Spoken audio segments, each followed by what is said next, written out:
I was definitely much more of a cultural Christian than a practicing Christian. And I don't even know that I knew what the difference was.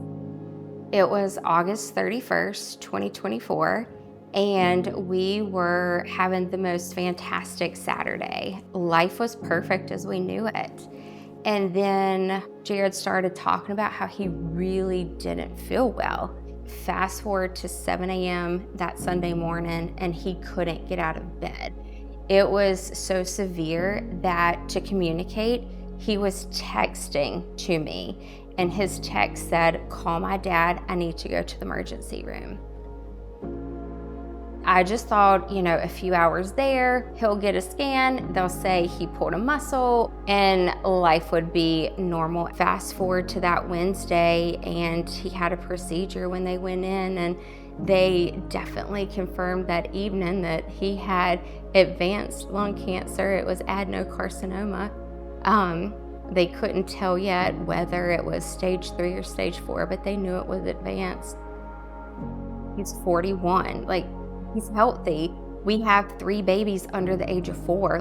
This is impossible. This isn't how our life is supposed to go.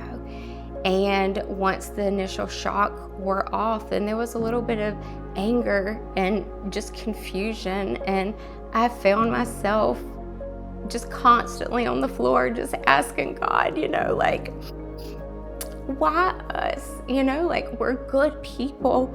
We haven't done anything bad. We haven't, committed horrible sins. And I just didn't understand why God let bad things happen to good people, I could either let this control my mind and my body and my spirit, and I would be angry and bitter at God for the rest of my life. And that was the mom that my kids would know, and that was the wife that Jared would know from this point on.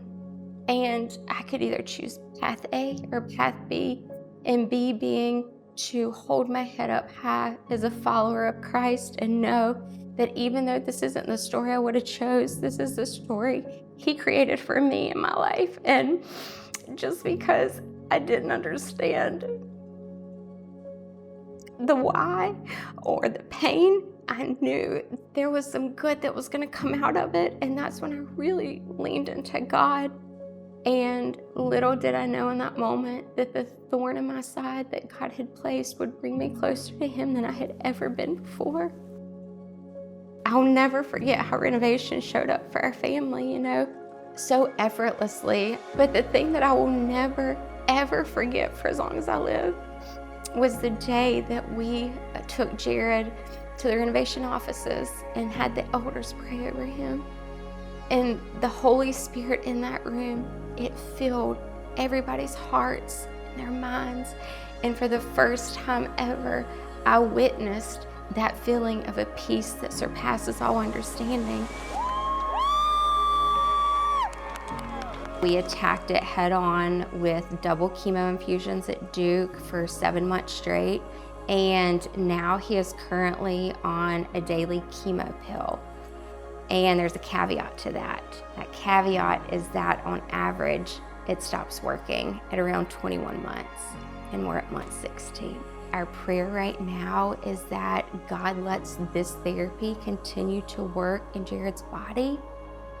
Little did I know that this Achilles heel was going to be the very thing that brought me closer to God than I could have ever imagined. And so every day, I really want to be in His Word and speak to Him all throughout the day, not just because it's convenient, not just because I need something, but because I know He's there in the fire with me.